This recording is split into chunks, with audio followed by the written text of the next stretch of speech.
Olá, meu povo! Estamos aqui no dia 24 da nossa leitura do livro Uma Vida com Propósito. E hoje o tema do dia 24 é Transformado pela Verdade. As pessoas precisam mais que de pão para a sua vida. Elas precisam se alimentar de cada palavra proveniente de Deus. Mateus 4:4. Agora me entrego a Deus, ao nosso Deus maravilhoso, cuja palavra poderá moldar vocês, para que sejam o que Ele quer e conceder a vocês tudo o que precisem nesta comunidade de santos amigos.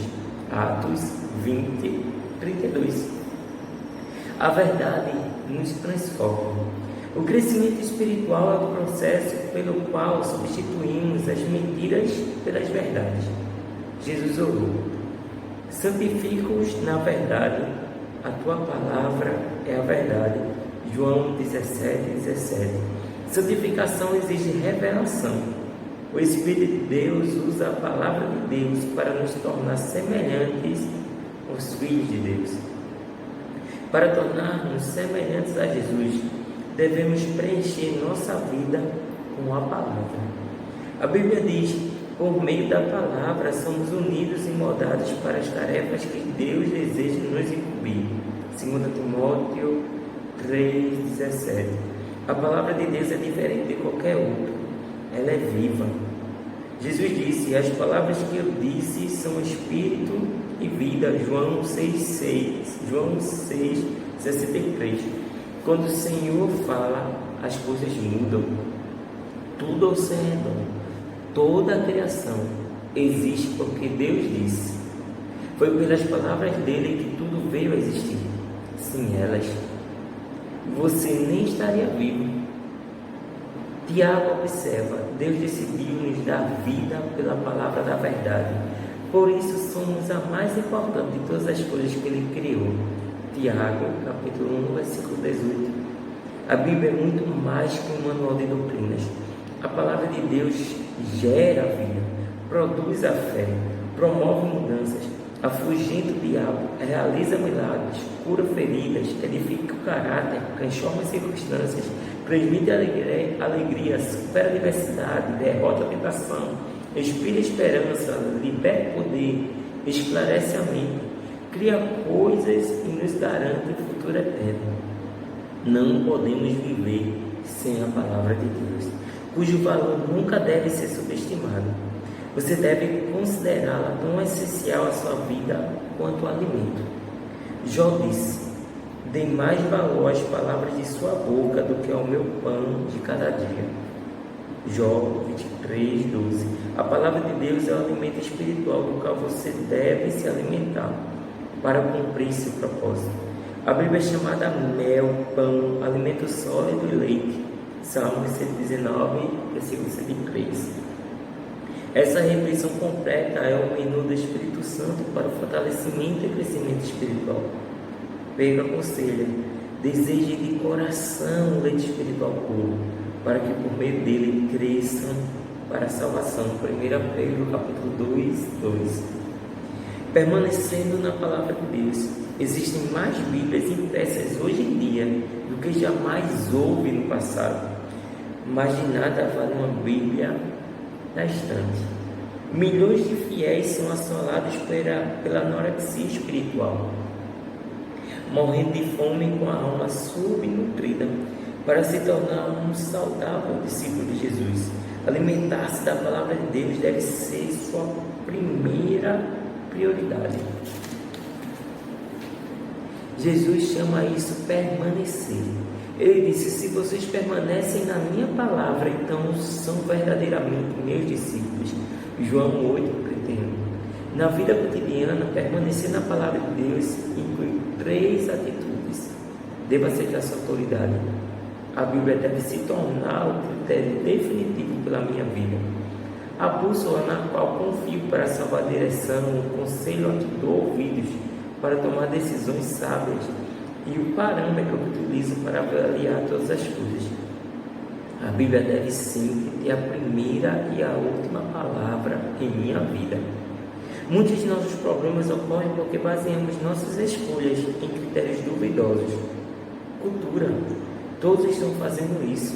Tradição, sempre fizemos isso.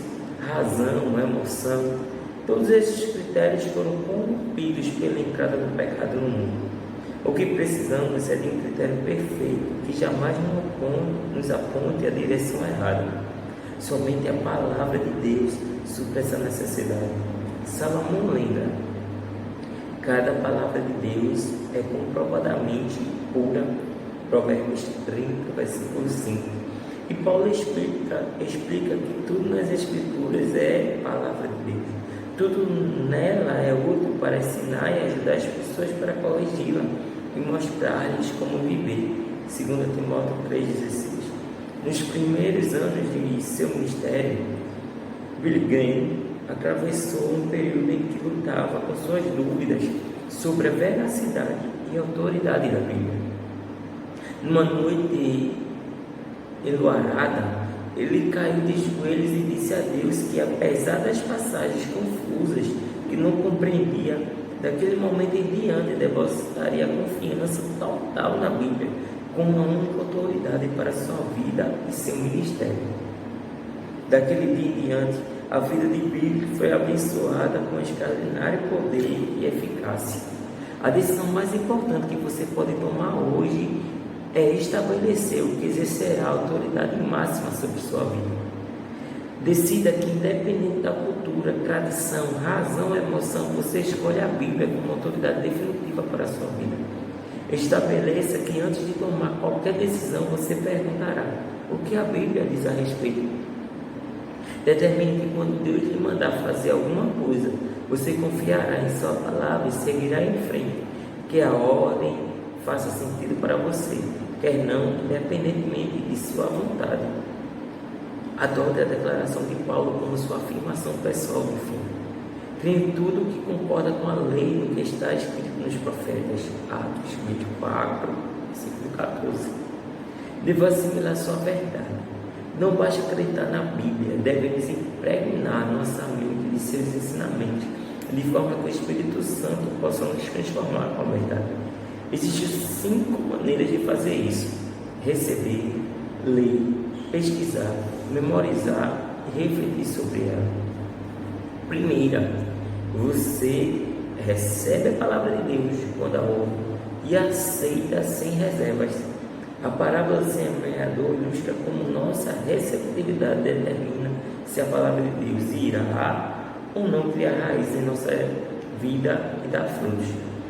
Jesus identifica 3 atitudes de rejeição: mente fechada, mente superficial e mente distraída. Em seguida adverte: considerem atentamente como vocês estão ouvindo. Lucas 8, 18. Toda vez que sentir que não está aprendendo nada com o sermão ou com seu professor de Bíblia, você deve examinar sua atitude, especialmente em relação ao orgulho. Deus pode falar até mesmo por meio do professor mais enfadonho, se você for humilde e receptivo. Tiago aconselha: no espírito humilde, receba de bom grado a palavra que, implantada e arraigada no coração, tem o poder de salvar a sua alma. Tiago 1, versículo 21. Segunda, por mais de 2000 anos na história da igreja, somente o líder da comunidade eclesiástica podia ler a Bíblia pessoalmente, mas agora milhões de pessoas têm acesso a ela. Apesar disso, muitos fiéis são mais dedicados à leitura do jornal diário que à leitura da Bíblia. Não é de admirar que não cresçamos. Não se pode assistir à televisão durante 3 horas e esperar crescimento lendo a Bíblia apenas 3 minutos. Muitos dos que afirmam crer na Bíblia de capa a capa, jamais a leram de uma capa a outra. Mas se você separar 15 minutos do seu dia para ler a Bíblia, em um ano terá lido toda ela. Se você eliminar algum programa de televisão de 30 minutos todos os dias e substituí-la pela leitura bíblica, completará 2 leituras das Escrituras no período de 1 ano. A leitura diária da Bíblia manterá o alcance da voz de Deus. Por isso, Deus orientou os reis de Israel a sempre manter por perto uma cópia da lei. Ele deverá guardá-la consigo todo o tempo e tê-la todos os dias de sua vida. Deuteronômio 17, versículo 19. Mas não se limita a mantê-la perto de você. Leia-a regularmente. Uma ferramenta simples, mas de grande auxílio. Um plano de leitura diário da Bíblia evitará que você fique saltando de uma parte a outra, arbitrariamente negligenciando outras. Terceira, pesquisar ou estudar a Bíblia é outra forma prática de permanecer na palavra de Deus. A diferença entre ler e estudar a Bíblia implica duas atividades adicionais: fazer perguntas sobre o texto e anotar suas impressões. Você não terá estudado realmente a Bíblia se não anotar seus pensamentos no papel ou no computador.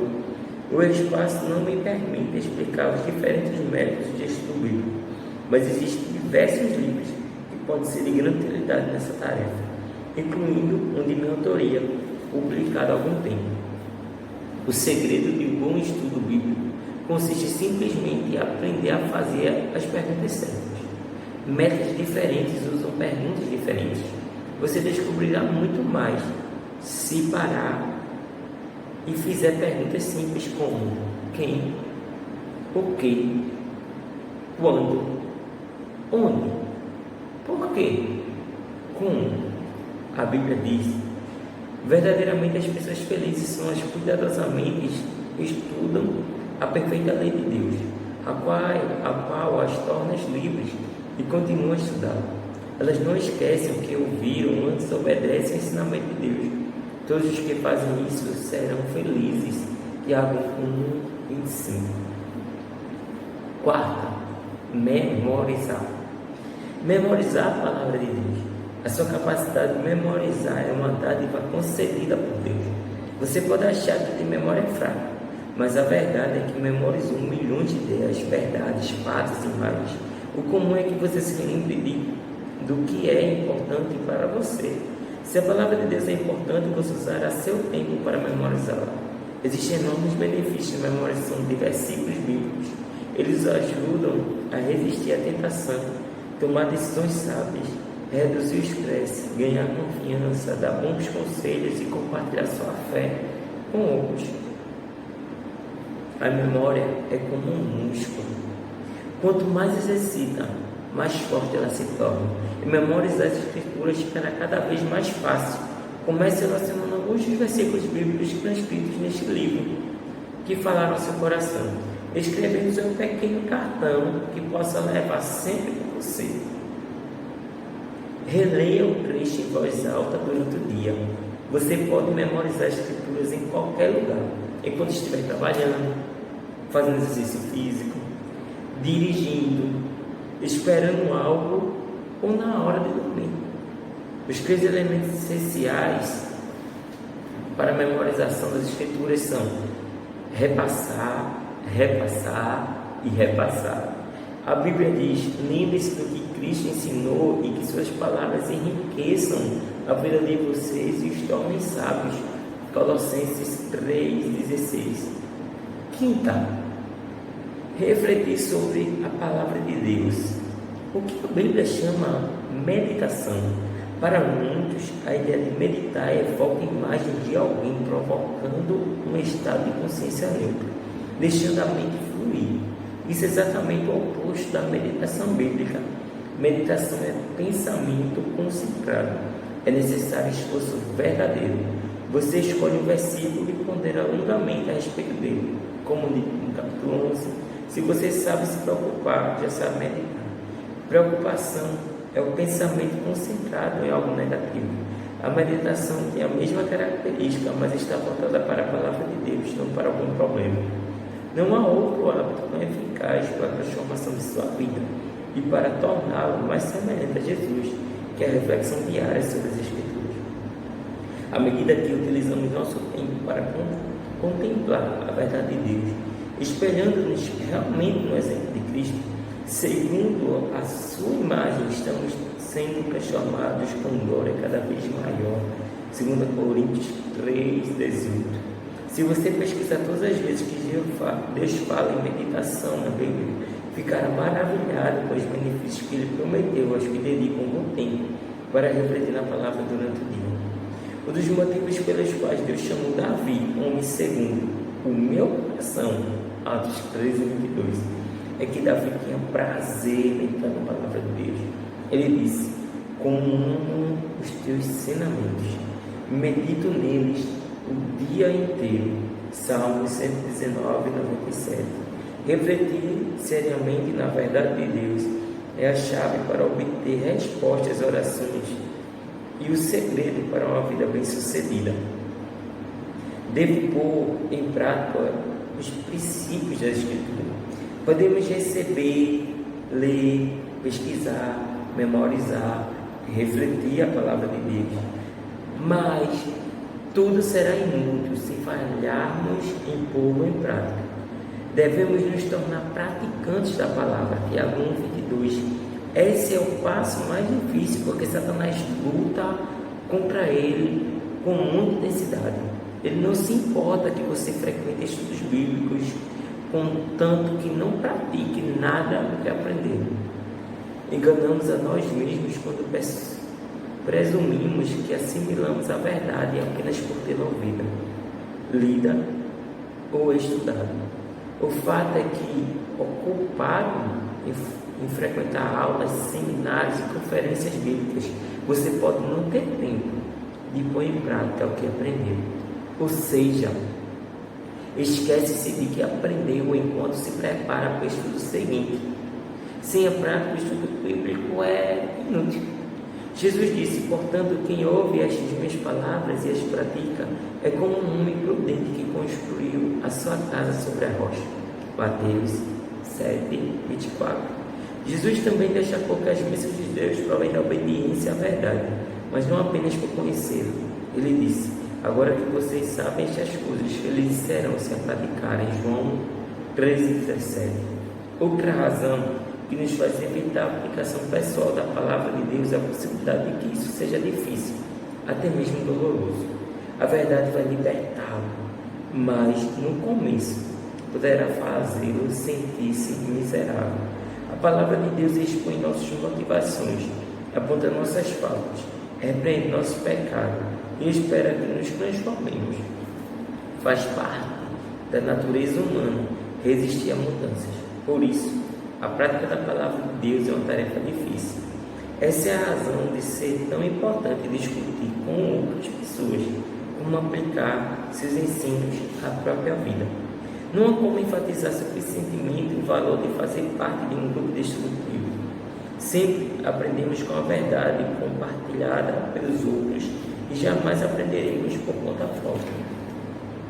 Outras pessoas vão ajudá-lo a discernir coisas que você teria deixado passar e vão ajudá-lo a praticar a verdade de Deus. A melhor maneira de se tornar um praticante da palavra é colocando no papel uma atitude resultante da leitura, do estudo, da reflexão sobre a palavra de Deus. Desenvolva o hábito de anotar de forma precisa o que você pretende fazer. Essa atitude efetiva deverá ser pessoal, prática e verificável. Toda aplicação deve envolver tanto seu relacionamento com Deus ou com os outros, quanto ao seu caráter. Antes de ler o próximo capítulo, passe algum tempo pensando sobre esta questão. O que Deus já lhe pediu por meio da palavra que você ainda não começou a fazer.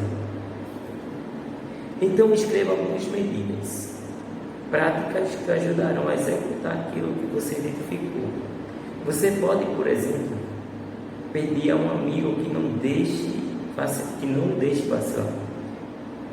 A Bíblia não nos foi concedida para aumentar nosso conhecimento, mas para mudar nossa vida.